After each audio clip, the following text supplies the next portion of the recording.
సాధ్యమని.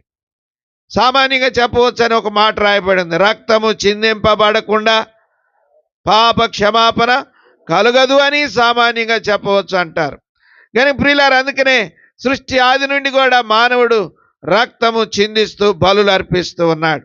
అయితే వాటి వలన మానవుని యొక్క పాపము పోదు. మరి దేని వలన పాపం పోతుంది? ఏ రక్తము వలనైతే పాపము పోతుందో దానినే పరిశుద్ధ గ్రంథములో నిబంధన రక్తము అని వ్రాయబడింది. నిబంధన రక్తము గనుక మానవుడు దేశమునకు దేశం మధ్య ఏదైనా వివాదము వస్తే ఇక నీవు నేను వివాద పడకూడదు, మనం ఇరువురు కలిసి ఉందామని ఏం చేసుకుంటారు? నిబంధన చేసుకుంటారు.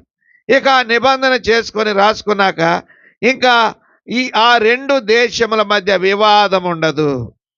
అలాగనే ఈ భూమి మీద